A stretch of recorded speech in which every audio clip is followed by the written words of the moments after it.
พ้นจากบ่วงมารทั้งมวลข้าพระองค์น้อมเสียรนมัสการพระผู้เป็นที่พึ่งของสัตว์ทั้งปวงด้วยเดชแห่งพระพุทธขอจงประสบชัยชนะสัพพะอันตรายจงพินาศไป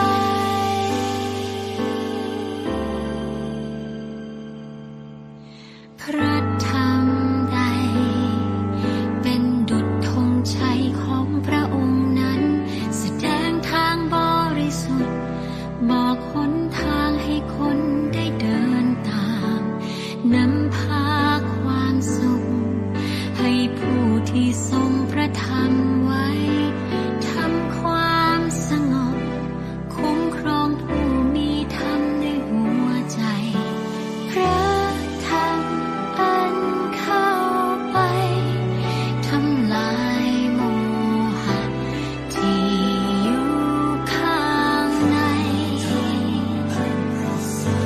ข้าพระองค์น้อมเสียรนมัสการพระธรรมที่ทำให้ความร้อนคลายด้วยเดชแห่งพระธรรมขอจงประสบชัยชนะสัพพะอันตรายจงพินาศไป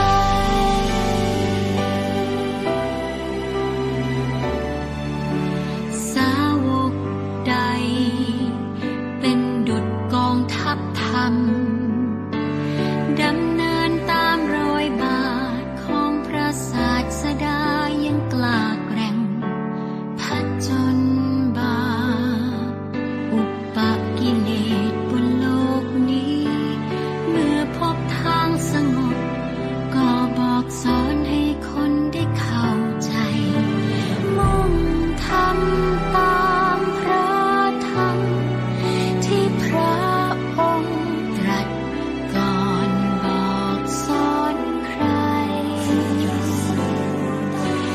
ข้าพระองค์น้อมเสียรนมัสการพระผู้มีศีลและทิฏฐิงดงามด้วยเดชแห่งพระสงฆ์ขอจงประสบชัยชนะสัพพะอันตรายจงพินาศไป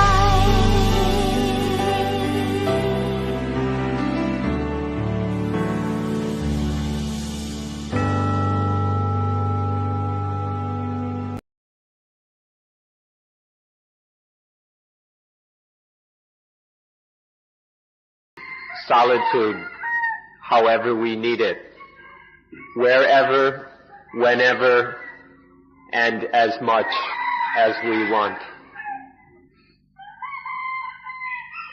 An example from our modern culture is that whenever we want coolness, we have certain machines and we can go into a room that's air conditioned and we can be physically cool whenever we want. But here we're speaking about mental solitude.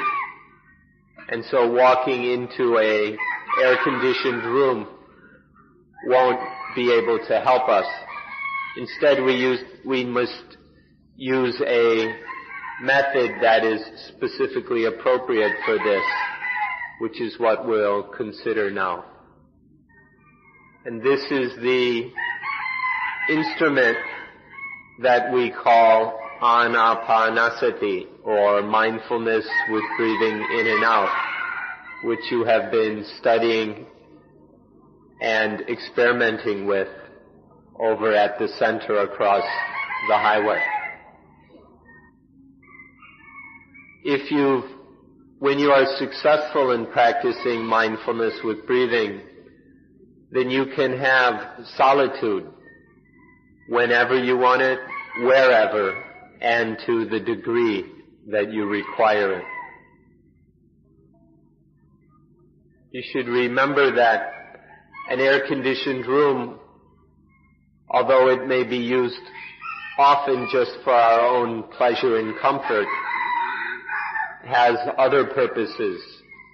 A cool room can be used to store certain things, such as medicine, which need to be kept in a cool place.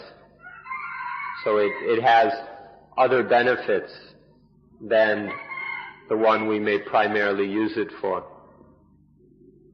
We wake up, or solitude is similar. If we want, we can seek it solely for our own happiness, the happiness that comes with a sufficient level of solitude, as we discussed earlier. However, we can use this same solitude for certain other benefits of a higher order, and in cases to the highest level of possible benefits. For example, when the mind has solitude, or we wake up, it's possible to use that state of mind in order to reflect, to think, to examine, to study, to investigate things deeply for whatever needs we might have. It's possible that when there is this solitude, to perform the highest duty that we have, which is the duty of vipassana, of insight. And so there can be more to viveka than just the immediate happiness that results from it. Or we can teasingly say, if one wants, we can create the kingdom of God in order to live in it, if we wish. When we've created solitude, then we can use it in order to develop even higher dhammas, up until the highest, which is nibbana, including we can develop the tool or instrument for realizing nibbana, which is called adammayata.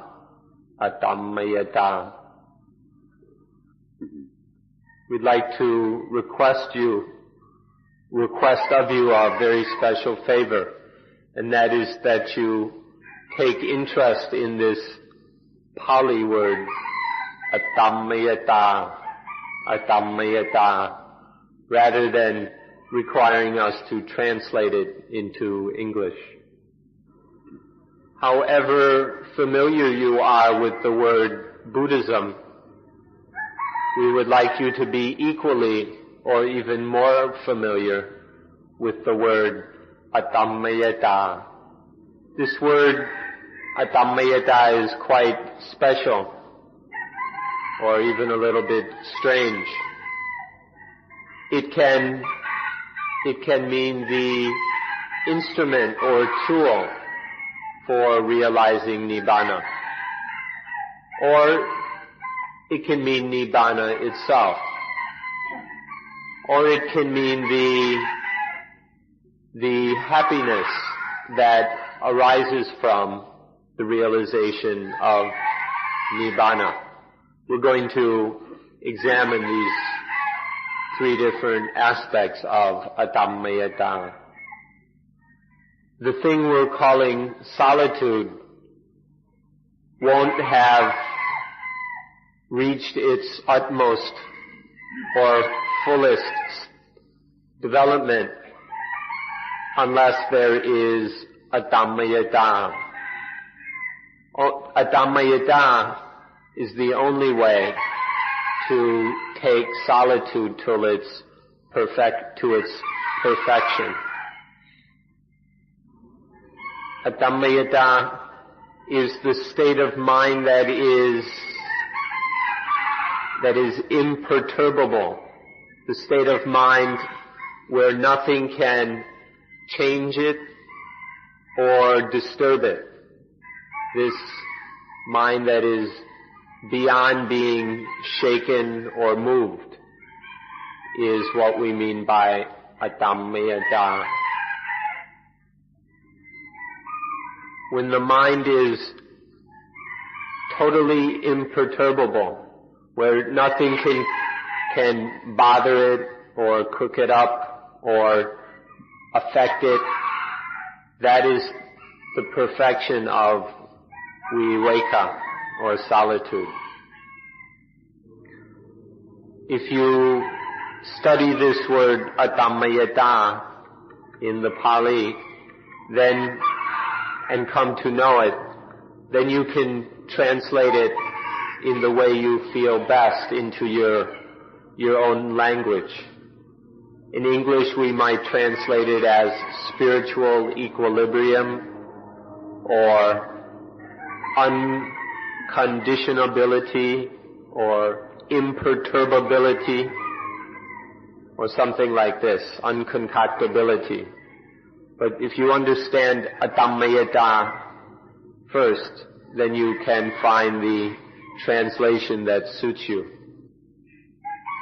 Allow us to repeat a metaphor for Adammayata once again. All the great mountains of the world, the Himalayas, the Alps, the Rockies, the Andes, all of these which appear very stable, all of these can shake and tremble whenever there is an earthquake. If the earth shakes, the knees shake with it. But the mind that has or is Adammayata won't shake or tremble at all. It's totally immovable, unshakable. Even if there's an earthquake, even if the entire universe starts trembling, the mind with Adammayata won't be affected in the least. Mountains are physical things. Let's look at an example that is a bit more mental. There's a beautiful young woman, very attractive, very intelligent. She has Adammayata. Then all the playboys in the world, the most handsome, the most suave, the richest, the best dressed, the most cultured playboys in the world can come by, and none of them can flirt with her or pick her up or anything like that, because she's got Adammayata. She doesn't fall for any of these guys. Or a good-looking young man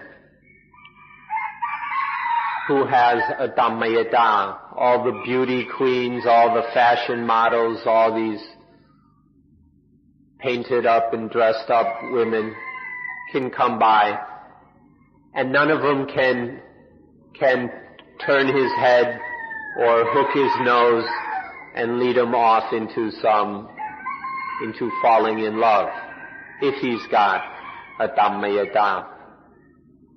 The mind with Adammayata is above all, even the least little bit of influence of positive and negative.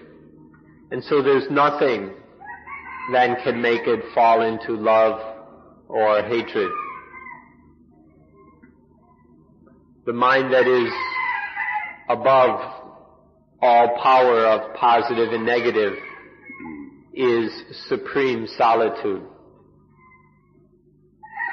If the mind can yet be pulled or hooked in a positive or negative way, then we can't really call that solitude. God's heaven or paradise must be like this.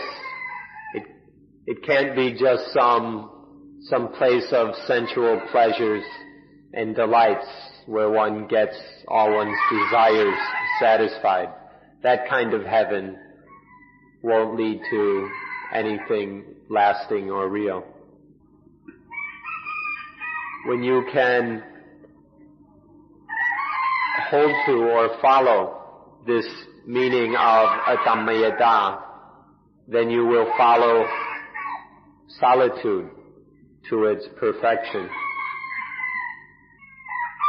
You can figure it out for yourself that there will be a kind of peace and happiness which is even higher than viveka, than solitude, which comes with atammayata.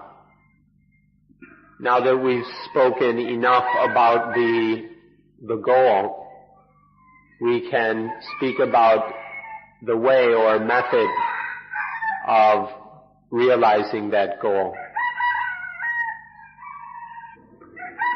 Your instructors at the meditation center have been explaining to you anapanasati, mindfulness with breathing. In mindfulness with breathing, there are four main areas of research and practice.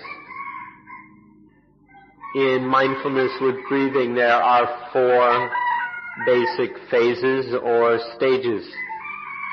In the first, you must deal with your own body. In the second, you deal with your feelings, the pleasant feelings and unpleasant feelings. In the third, you deal with the citta, the mind or the heart. And in the fourth, you deal with Dhamma. In the first, regarding the body, we deal with our body by learning how to get it under control, how to regulate it, and how to keep it in a condition that is of the most benefit and use. When we use the word body, or in Pali, kaya, we are referring both to the breathing. The breathing is one kind of body, and we can refer to the physical body itself, the overall body of flesh and blood and bones. So when we talk about the body, we mean the breathing on one hand, and then the physical reality connected to the breathing, which we usually just call the body. So we have two basic kinds of body, the breath body and the flesh body. But here, be careful, the word body or kaya just means group, a collection or compound of various things. The breath is a compound of various things, and so is the physical body. When we say breath body, we're not talking about any astral bodies or anything superstitious like that. We just mean the breathing as it is, nothing fancy or special. It's important to understand the breathing and the physical body. This is necessary. In fact, the Pali word kaya just doesn't mean body, at least in the ordinary sense. It means group. It means a collection of things which are collected together in a group. Because the breath is a group of various conditions and things, we can call it akaya. And because our physical bodies are a collection of various organs and tissues and things, we can also call it akaya, which is usually translated as body. But here the word body, if you look carefully, means a group, a collection. In the first two lessons of Anapanasati, we study the nature of the breathing. We study the breathing in order to find out what the breathing is really like. From the aspect of the long breathing and the aspect of the short breathing. The short breathing, we study it directly, experientially, to find out what the different kinds of breath are like, and very importantly, to see what kind of influence or effect the breathing in its different forms has on the body and on the mind. Sometimes we just say we study the nature of the breathing or of something, but that might be too superficial. We need to approach it as studying the nature of the nature of the nature of the nature of the breathing. This nature of things has its own nature, and we can go more and more deeply into this if we're to really study things. Nobody can teach you what this nature of the breathing is like or what it is. You have to breathe yourself and study it yourself until seeing in very broad terms as well as very specific what the characteristics and qualities of the breathing are, what kind of effects it has on the body and mind, what kind of things influence the breathing and how, seeing its importance, seeing its role in life, the relationship of the breathing to life. These are all things that nobody can teach us. They're things to discover in our own breathing. When you've studied the nature of the breathing deeply, you'll come to see quite clearly that these two bodies, the breathing group and the physical body group, or the flesh and blood group, whatever you want to call it, these two things are intimately connected. They're so closely related that they're inseparable. The breath and the physical body are so closely connected and related that if we do anything to one, it will affect the other. Or if you do anything to the other, it will affect the first one. And so, because of this natural fact, it is possible for us to gain mastery over the body by mastering the breathing. Nobody can master their body directly. Nobody can control the body directly. But we can master it indirectly through the breathing.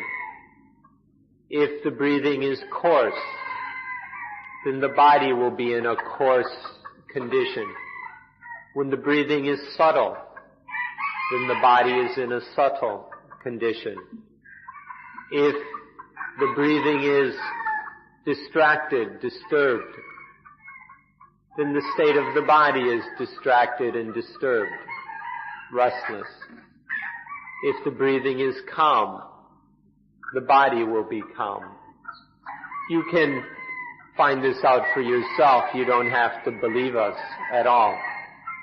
If you breathe, make the breathing very refined and subtle, make the breathing calm, then the body becomes very subtle and calm. So this leads to a certain level of viveka, or solitude. We've said since the first talk that solitude is the resting place for the suffering soul. This you can find out for yourself by making the breathing long, relaxed, very subtle, calm and refined. And you'll find in this way you'll discover a certain degree or amount of solitude, and you'll be able to see for yourself how restful and healthy that is. And in this way we can cope with, or we can heal the suffering soul whenever, wherever we are, through the use of the breathing as we've just described. This is the cool room where the mind can run inside and find peace. We can find our air-conditioned room anywhere we are, whenever, as much as we want, when we have mastered this degree of solitude. This can be achieved, or we can do this even through practicing only the first 4 lessons of Anapanasati, just the first stage, that which has to do with the body.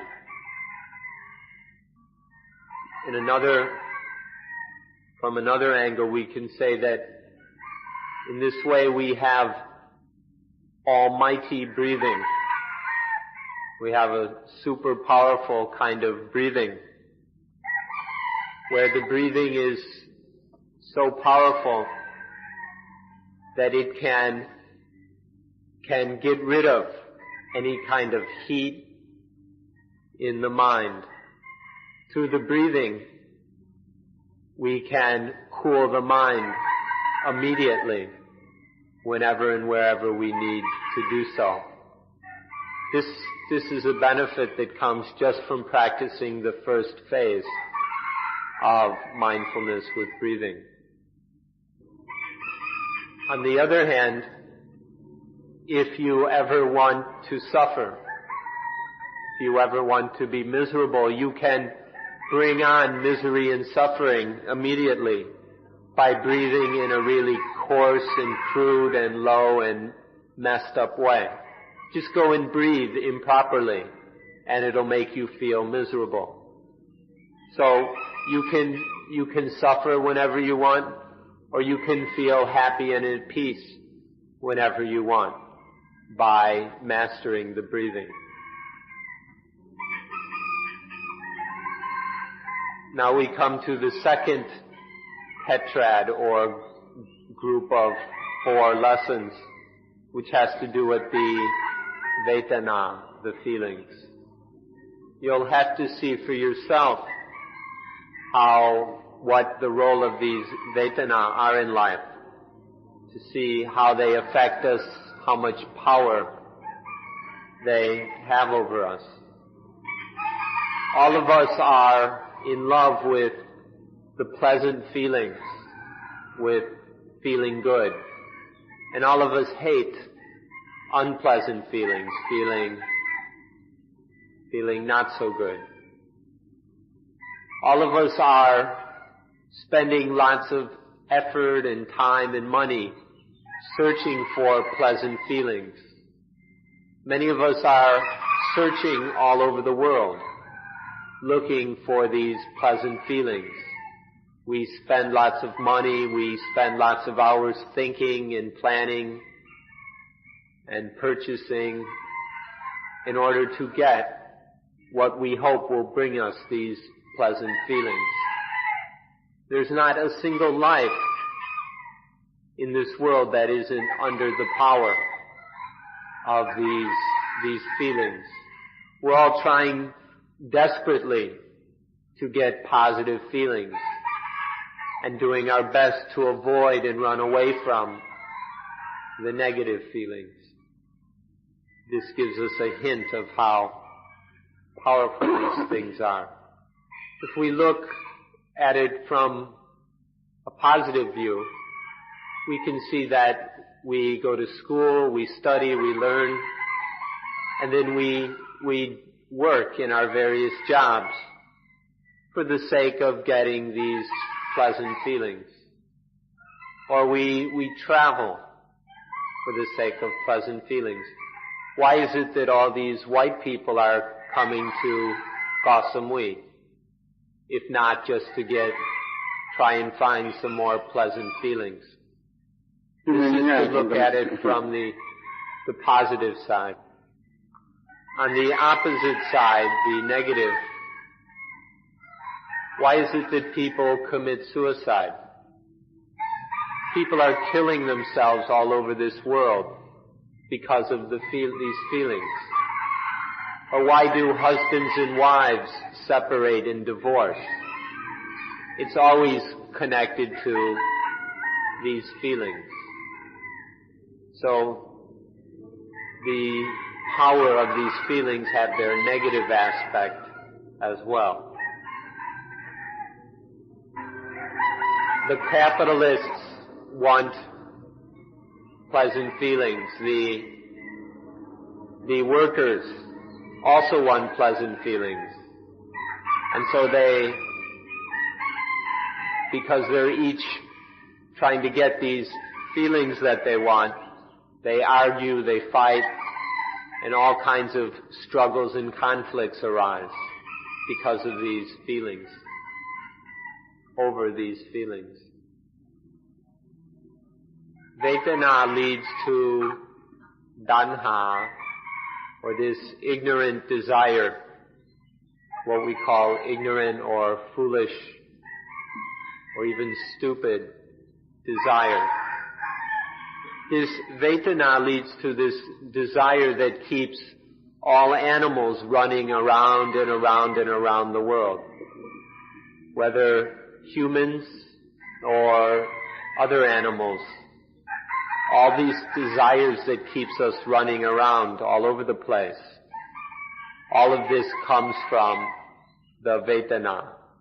So we need to, these things are so powerful and get us into so much trouble that it's necessary to manage them, to be able to deal with them correctly. We have to learn how to master them. And for this reason, we practice anapanasati in order to understand and master these various feelings which are called Vedana. Vedana come in both positive and negative forms, but it's the positive kinds of feelings that have the most power and do the most damage. So we need to be especially careful about the positive kinds of Vedana. Because of positive feelings, we go searching all over for things. If we get them, then we need to protect them and keep them and guard them. And then this leads to to fear, anxiety, worry that we're going to lose whatever it is we've accumulated. And so then there come up these negative feelings as well. We're slaves to both positive and negative feelings, but the positive feelings are more fearful, more frightening. When the positive feelings have more power and do more damage, then in anapanasati we we work with or study these positive feelings in particular. The ones, especially the ones that are called piti and sukha. If we can deal with the positive feelings, then it's trivial to deal with the negative ones. So in mindfulness with breathing, we come to terms with the positive feelings first. The first kind of positive feeling is called in Pali piti. Piti. This piti can be, we can see that it has two basic levels, and we need to translate each one in a different way. The first kind of piti is very crude and coarse. It's very distracting. It's kind of scattered. And this we can call rapture. It's very strong, very strong, energetic, not at all peaceful, kind of rapturous feeling. But then there's also a kind of piti, which is very calm, much cooler than this rapture.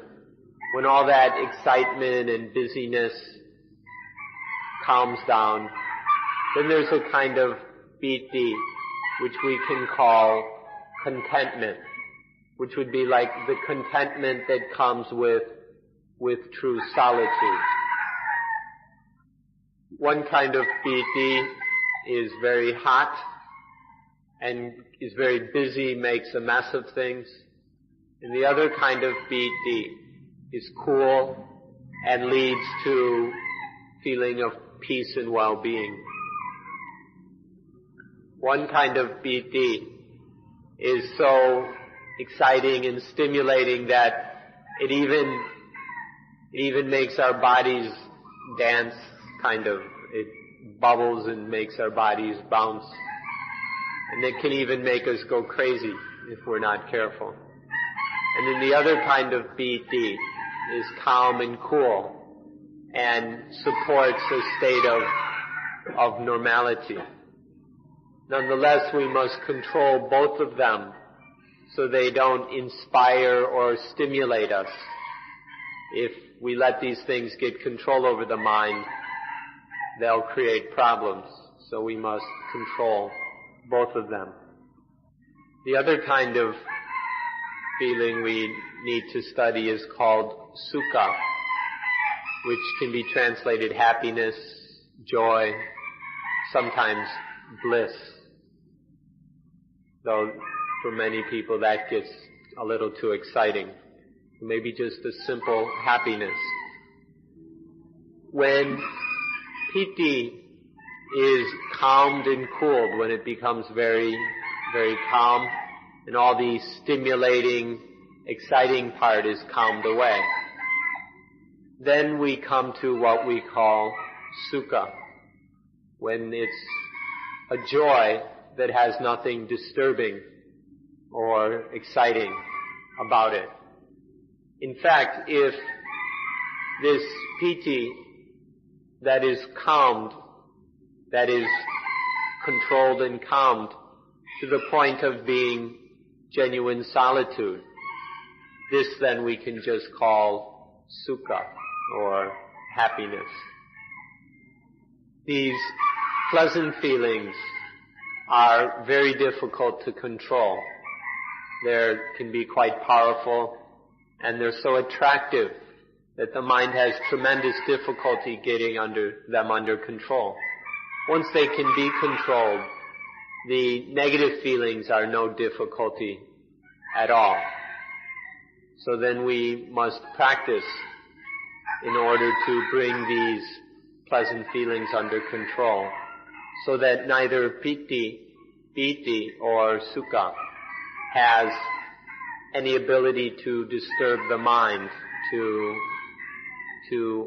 influence or affect the mind. then the mind is in a cool room all the time.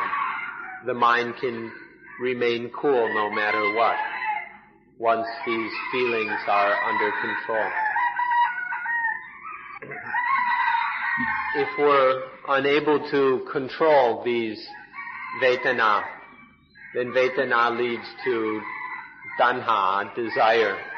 And desire leads us by the nose around and around the world without any end. We just keep spinning around.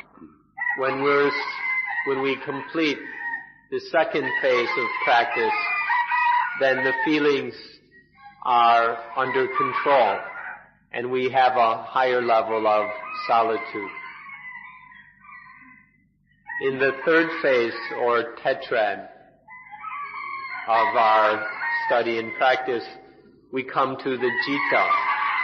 You can translate it as heart, translate it as mind. It includes both of these meanings. We need to study the citta, we need to deal with it, come to terms with it, and be able to control it, so that the citta, the mind, the heart, can be used for whatever is necessary. In Buddhism, life is only made of two things, body and mind. In Buddhism, there's no third thing to complicate it. There's nothing like an Atman or a self or a soul, such as in Hinduism. In Hinduism, they've got this Atman, and so it gets very complicated in dealing with this Atman if you read all the complicated theory about it. In Buddhism, it's much more simple. There's just the body and the mind. And once we can cope with the mind, get the mind under control, then everything else will be fine. When one can control the mind, then one controls the world. Try to remember this. When the mind is under control, then the world is under control. If we're unable to control the mind, then it will be constantly disturbed by positive and negative. And then we end up with a struggling soul. Or since in Buddhism, we don't find a soul anywhere, we can say we end up with a struggling citta, struggling mind, a suffering heart. That is full of problems and is always busy with various things, struggling and fighting against the positive and the negative in life. So it's necessary to be able to control the mind so that it's no longer messed with, it's no longer disturbed by positive and negative. Before we can control the mind, we have to know all the different forms and shapes it can take. Or to put it in more crude terms, we can say we need to know how many forms of insanity the mind can take. We need to see all the strange and neurotic tendencies of the mind. We have to see all the different neurotic states which the mind can undergo. We need to see this if we're going to be able to control the mind. Sometimes there is lust, and sometimes there isn't. Sometimes there's anger, and sometimes there isn't. Sometimes there's delusion, and sometimes there isn't. Sometimes the mind is attached to this, to that, and sometimes it's not attached to anything. These are just a few of the examples of some of the forms of craziness that the mind gets into. We need to understand to observe and understand all the forms of craziness, boredom, excitement, fear, worry, all these things that the mind gets into. Then, if we do this, then we can say we know the mind. Some things we can't know directly because we're as yet unable to experience them. In such cases, we can estimate or deduce what those things would be like. For example, nibbana is something that is difficult for us to experience because there's all these different kinds of defilements, greed, anger, fear, worry, and all that getting in the way. So we can deduce what nibbana is like. When we see clearly what greed, anger, hatred, delusion, what that is like, then we can get a sense of what it would be like when all of these are gone completely. When life is absolutely free of greed, anger, fear, worry, boredom, excitement, what might that be like? So, to understand certain states, we may need to use this approach. Next, we practice at controlling or mastering the mind. The first way of practicing this is to make the mind pramod, or in Pali bamocha, which can be translated as kind of a cheerful, enjoyable, delighted state of mind. So making the mind cheerful, comfortable, is one way of controlling the mind. If we've been successful in our earlier stages of practice, we can bring up piti and sukha whenever we want. And we can use these to put the mind in a comfortable, enjoyable condition. Whenever we need delight and comfort in the mind, we can do it immediately. Just stop for a moment and think how wonderful that might be. However, this delight, this enjoyableness of the mind can still be quite busy. And so the next way to control the mind is to make all that stop, to make the mind very firm and stable, to put the mind in samadhi. This is the second way of controlling the mind or mastering the mind. To be able to make the mind samadhi, to make it very stable, clear, and calm. This is an even higher, this is quite a bit of solitude, to be able to make the mind samadhi whenever we want. The third way of mastering the mind is to make it let go. All the time the mind is getting caught on things. The mind is grabbing onto feelings, onto objects of experience. And this third way of mastering the mind is to make the mind let go. Whatever it's grabbing onto, make it let go. Or if necessary, pull the mind off of it. This is the third form of mastering the mind. So as regards this third tetrad, there are these 4 lessons. The first is knowing all the different kinds of mind, all the different kinds of citta, or heart. Then making the mind delighted. Then making it stable in samadhi. And last, making the citta let go, freeing the heart from whatever it's caught on. When we can master the mind, then we have mastered the world. We're masters above everything in the world once we get the mind under control. The fourth tetrad concerns Dhamma. And in this one we must deal with the ordinary condition of the mind. Dhamma or Dhamma, and then in Thai we have the word Thammada, which means ordinary or normal. And this ordinary or typical condition of the mind is attachment.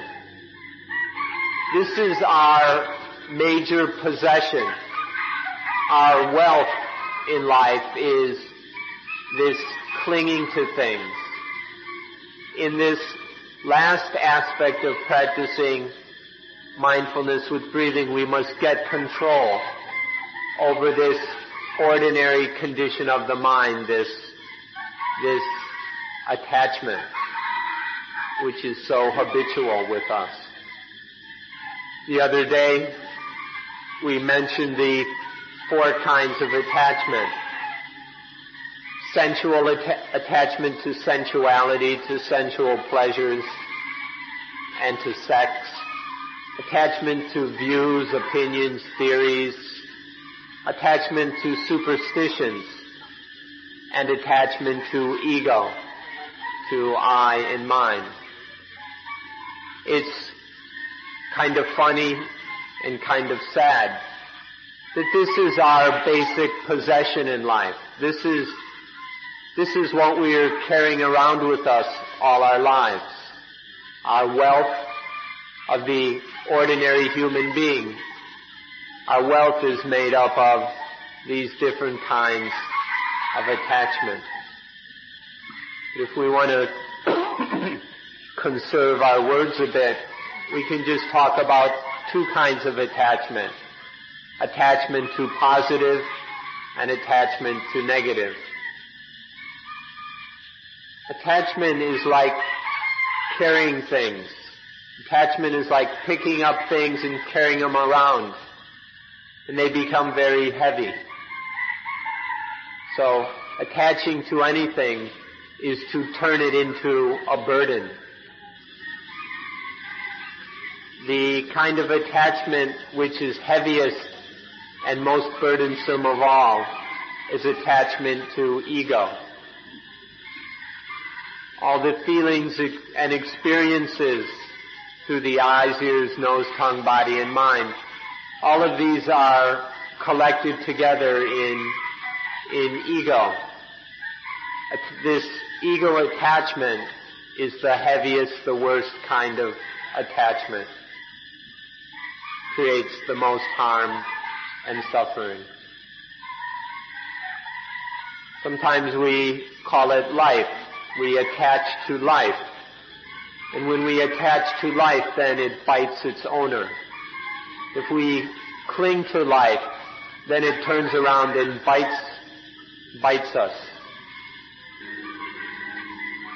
Therefore, our duty is to destroy attachment. Therefore, we must study this attachment very carefully. We must know exactly what it is, what it's like, how it comes, where it comes from, what it leads to, what it causes. We must know it thoroughly and profoundly. In this fourth area of practice, this tetrad that deals with attachment, we begin with the lesson where we contemplate impermanence. We contemplate the fact that things are changing all the time, this fact of instability, of constant change and flow. That which in Pali is called anicca, impermanence. Every cell in our bodies is changing. Every atom in every cell is constantly pulsing and swirling and vibrating and changing. Everything within our bodies, everything in the world around us, others is changing, are changing all the time. We must see this fact that all things that make up our own lives in the world around us, that all of these are impermanent. There was a Greek philosopher at the same time about the same time as the Buddha, whose central teaching was that everything is constantly changing. He expressed this as panta re, everything flows. This was central in his philosophy, that everything flows. Many people thought that he was crazy for saying this, that everything flows. Are any of you in that category who think that it's crazy to say that everything is changing all the time?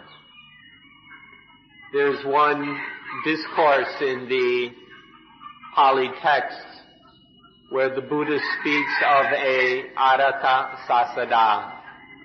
Arata Sasada means a teacher, but a leading teacher. And Araka means in a distant city.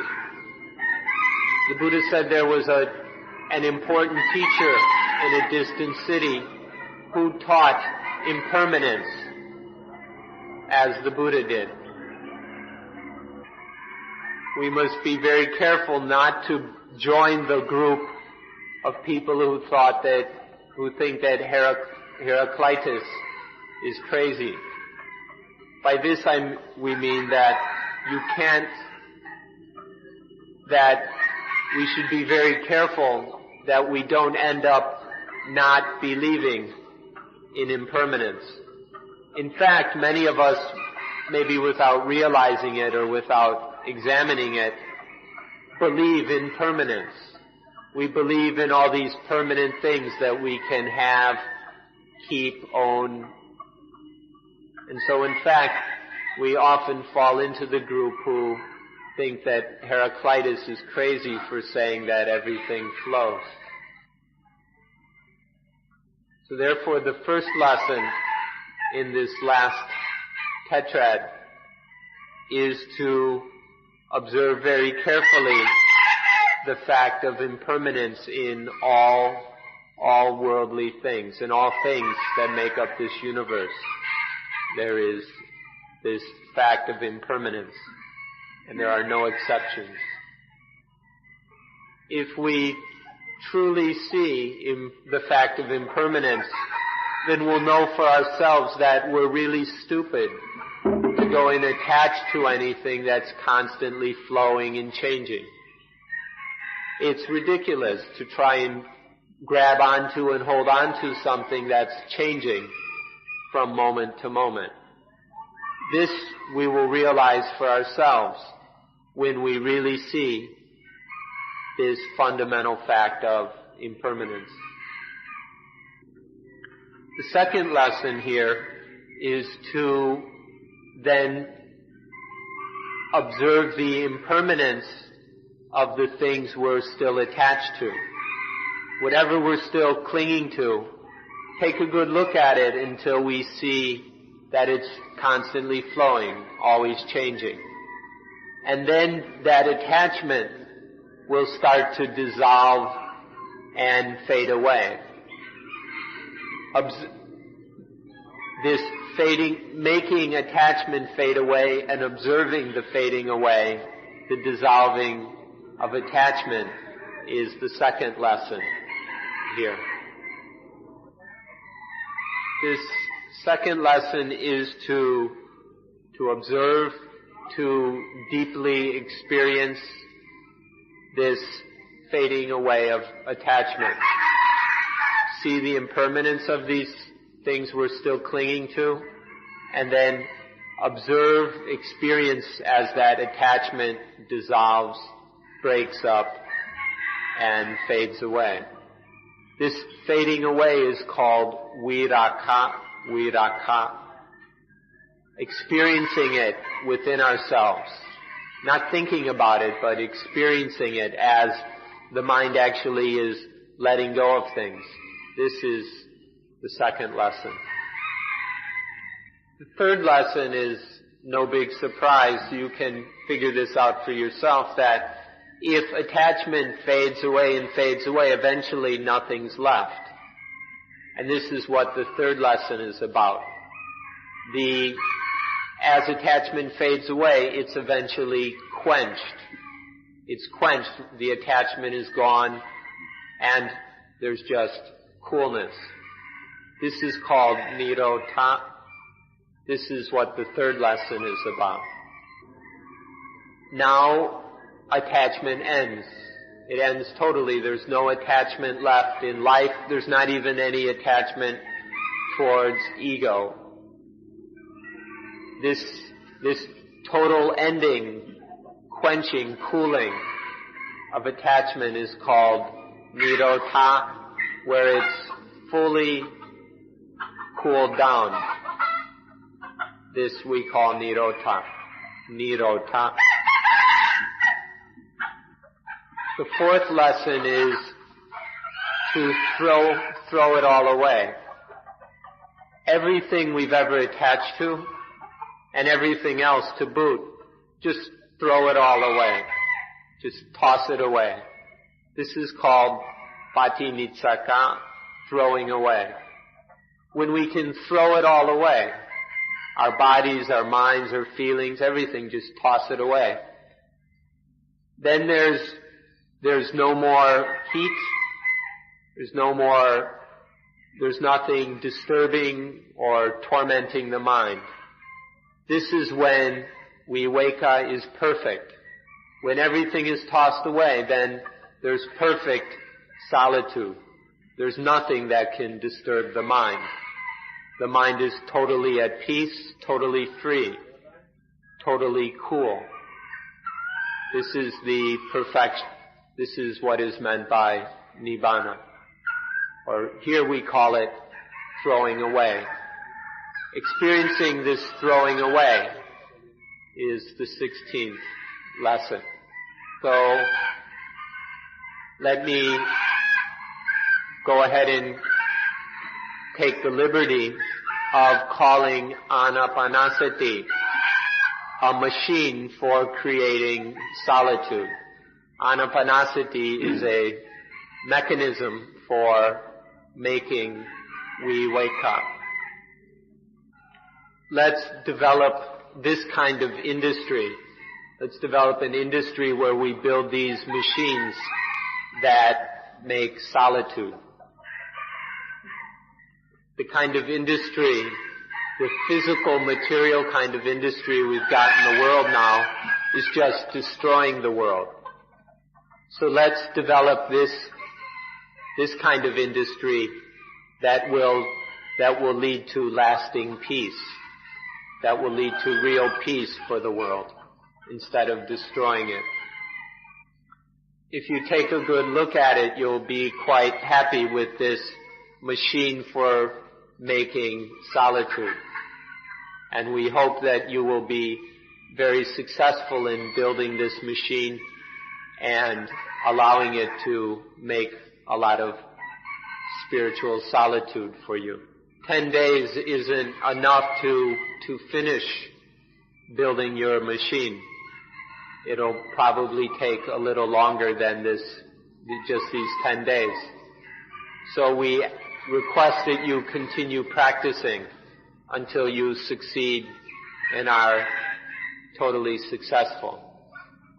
If you wish, you're welcome to come back here at any time and benefit from whatever we can help with here at Suan Mok.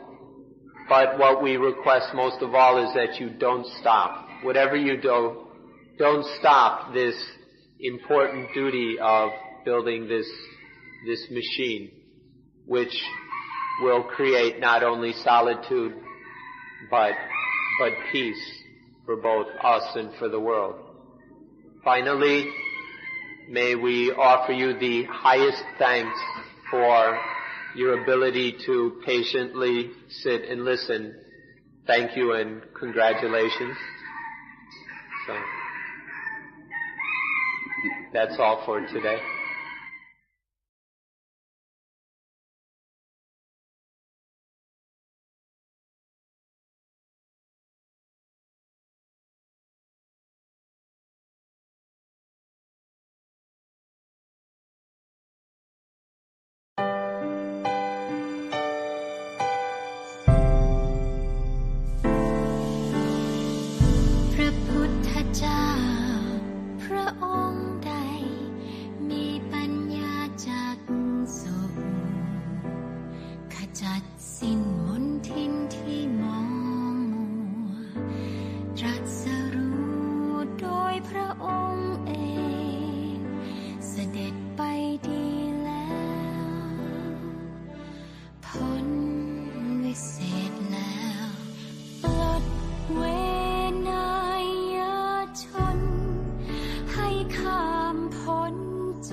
จงประสบชัยชนะ